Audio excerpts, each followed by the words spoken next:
Salut les petits potes. Hier soir, je suis tombée sur un post Instagram de Bleu Blanc Louve qui nous faisait un petit bilan de son mois de mars et j'ai trouvé ça assez inspirant. C'est pas mal de regarder en arrière en fait et de se dire qu'est-ce qu'on a fait ce mois-ci et parce qu'on a tendance à l'oublier, pris dans la torpeur du quotidien et pris dans ces informations qui nous encombrent tous, je crois. On n'en parle pas beaucoup chez Petit Pote, mais je crois qu'on est tous, voilà, tous touchés un peu de la même manière. Le quotidien est plus très très drôle, ça fait longtemps que ça dure maintenant, et passer d'une crise à une autre, c'était pas comme ça qu'on avait envisagé 2022, et encore moins en tant que chef d'entreprise, parce qu'aujourd'hui c'est comme ça que je m'appelle, chef d'entreprise. J'ai ma petite équipe avec moi, et cette petite équipe j'ai envie de l'amener loin, et j'avoue c'est pas tous les jours simple dans ma tête de savoir comment on va réussir à mener cette barque. Voilà, donc un petit bilan finalement pour se rappeler tout ce qu'on a réussi à faire sur le mois. C'est pas mal. On avait prévu de faire cette vidéo vendredi dernier avec Chloé, puisque Chloé est donc chargée de marketing chez Petit Pot depuis, ça doit faire 6 mois maintenant, même un peu plus. Mais vendredi matin, on a été pris par voilà, le flot courant, on va dire, et quelques urgences. Et voilà, du coup, je le fais ce matin. Je suis toute seule, je suis chez moi sur ma terrasse, mais je me lance. Voilà, je me lance. Alors, qu'est-ce qui s'est passé au mois de mars pour Petit Pot? Il s'est passé plein de choses. Je vous ferai le bilan perso aussi à la fin parce que les deux sont liés. Je ne suis qu'une seule et même personne, chef d'entreprise d'un côté et femme et maman de l'autre, mais ça reste une seule entité. Donc, voilà. Donc pour Petit Pot au mois de mars, on a démarré le mois avec Aurélie Merlin qui nous a accompagnés sur un projet d'UX design. Elle est en parcours de formation pour une réinsertion professionnelle. L'UX design, c'est quoi? C'est votre parcours sur le site web de Petit Pot. Comment vous naviguez sur le site, comment vous trouvez des informations que vous y cherchez, comment on vous les rend accessibles et est-ce qu'elle vraiment elle vous apporte les bonnes réponses en fait. Et du coup, vous avez été quelques-uns à participer à ce projet-là, à nous aider. Donc un grand merci à vous qui nous avait aidé dans cette mission. C'était simple et rapide, mais pour nous c'est hyper précieux parce qu'on n'est pas avec vous sur vos téléphones portables, savoir voilà, comment vous naviguez et on a plein d'améliorations à apporter sur le e-shop, j'en ai pleinement conscience. Je suis constamment à la recherche de nouveaux plugins et nouvelles formules pour que ce soit plus fluide, mais là aussi il y a trop de choses à faire, donc bon, on s'en sort pas, mais on va finir par y arriver. Et du coup Aurélie nous aura ciblé en tout cas les priorités dans les changements, les évolutions à mener. Donc là, très très bientôt, j'aurai son rendu du projet, mais ça a été mené de façon collaborative avec toute l'équipe. Et Aurélie nous a embarqués sur des ateliers de co-création et co-conception de ces pages web. On s'est régalé, c'était super. Donc merci Aurélie pour ce projet du mois de mars qui nous a déjà régalé dans la mise en œuvre et sur les résultats. Je pense qu'on aura des choses super canon pour vous de l'autre côté de cet écran. Donc ça c'est chouette. On a sorti les nouvelles collections au mois de mars que vous avez tant attendu et que vous avez accueilli avec enthousiasme. Ce coloris papaye, il fait un tabac.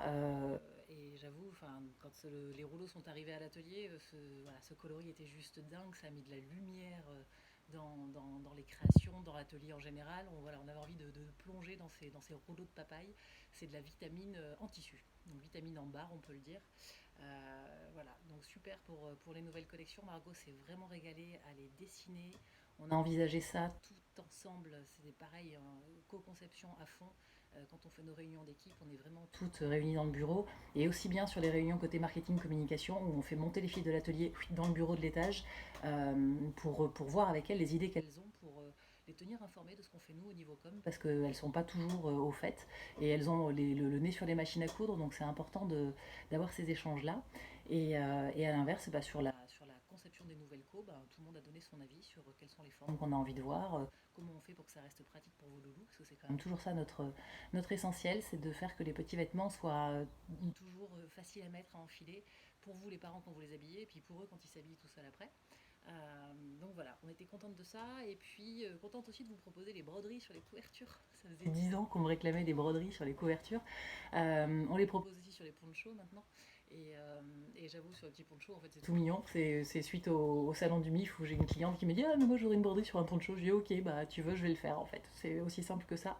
Et en fait, c'est une entreprise qui est dans les mêmes bâtiments que nous qui a cette brodeuse.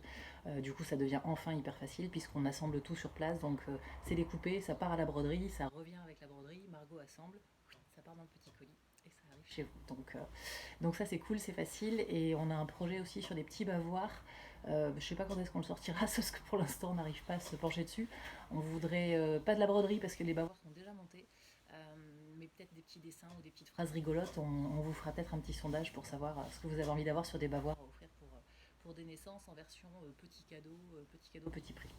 Voilà, voilà. On a reçu Elliot pendant 3 semaines de stage. Elliot, c'est un jeune de 16 ans qui démarre un CAP couture et qui avait l'air un peu largué sur son projet, sur tout ça. Il est arrivé tout en discrétion, avec beaucoup de retenue. Il est reparti un peu pareil, je crois, mais nous, on a essayé de s'adapter à son profil pendant 3 semaines et finalement, même si on n'a pas toujours eu le sentiment d'être forcément dans la réussite, le dernier jour, il nous a amené chocolatine et il nous a dit qu'il s'était régalé, qu'il était très content de son stage. Et puis j'ai dit à son prof qu'il était hors de question de parler de poils dans la main et qu'il a juste besoin de trouver sa passion et de s'autoriser à l'échec et à l'erreur parce que jusqu'à présent, ce que je vois, c'est qu'en fait, ils s'autorisent pas l'échec. Et si tu t'autorises pas l'échec, finalement, tu peux jamais rien essayer parce qu'on commence tous par échouer avant de réussir. Voilà, donc j'ai réussi à faire passer ce message-là au moins à un prof. Je suis contente et j'espère qu'Eliott aussi l'a entendu. Eliott, tu continues et tu fonces parce que on a besoin de mecs dans ce métier-là aussi. Et si c'est ta voix, bienvenue et surtout poursuis et fonce. Voilà, voilà. On a eu la participation Made in France à Bordeaux. On jouait en local, du coup, à domicile. Donc beaucoup plus facile que de monter à Paris et tout aussi sympathique parce que finalement la clientèle bordelaise, avec les 2 années de Covid, ça fait 2 ans qu'on ne vous a pas vu. Donc c'était chouette de vous voir et de vous retrouver enfin sur les salons. Et pour une première édition, c'était une belle édition. On a eu beaucoup de visiteurs. Et puis toute la presse autour qui s'est amusée à venir filmer Petit Pote, interviewer Petit Pote. Et donc voilà, entre France 3 Aquitaine, France Bleu Gironde à la radio, un bel article dans Sud-Ouest qui était super bien écrit. C'est chouette, ça fait de la belle visibilité.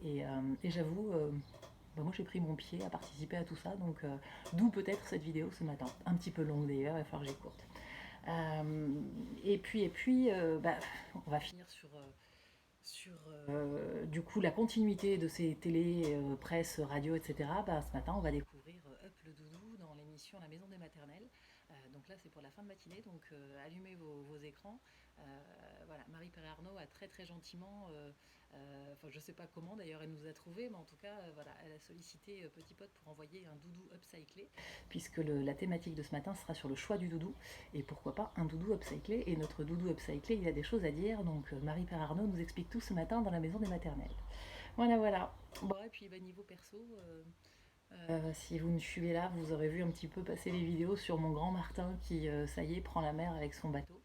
Et j'avoue, c'est une énorme fierté et de le voir prendre confiance en lui comme ça et mener son projet jusqu'au bout. Ouais, je lui souhaite d'être qualifié. Hein. Ce qui vise aujourd'hui, c'est de se qualifier pour cette mini transat. Ça, c'est pas acquis. Donc il faut naviguer à fond, il faut faire des courses. Les courses, ça va démarrer le mois prochain. Et faire de la navigation en solo. Donc ça y est, voilà, ce week-end c'était 270 000 tout seul sur son bateau. À partir de La Rochelle, aller virer l'île de Groix et revenir à La Rochelle. Il a été rapide, il s'est super bien débrouillé et je suis fière de moi aussi parce que finalement j'arrive à dormir la nuit quand il part faire tout ça et voilà, je suis plus portée par la joie de le voir s'épanouir que par la trouille de ce qui peut arriver. Et finalement, quand la météo est bonne, c'est pas très très inquiétant. Il sait faire. Donc ça c'est cool. Et puis en parallèle, j'ai mon Titouan, je vous en parle pas souvent de Titouan parce que c'est plus difficile de montrer ce qu'il fait, mais Titouan il a 13 ans et il est collégien, il est en quatrième et lui il veut créer sa boîte. Pourquoi il veut créer sa boîte, je sais pas. Je suis pas coupable. Il veut créer sa boîte et donc il veut arrêter le collège parce que le collège ça sert à rien d'après ce qu'il dit. Donc là je m'arrache un petit peu les cheveux. Autant pour Martin je gère, autant pour Tito je gère un peu moins bien. Et en même temps je peux pas le couper dans ses ambitions et dans ses rêves. C'est comme ça que j'éduque mes enfants, en leur disant croyez en vous, croyez en vos rêves. Donc voilà, mais il faut quand même continuer à aller au collège. C'est tout, c'est toute la difficulté du moment, c'est ça. Voilà. Et puis à titre perso, les grands moments de ce mois-ci, ça a été une soirée des Liens du Cœur, cette association dont je vous parle régulièrement.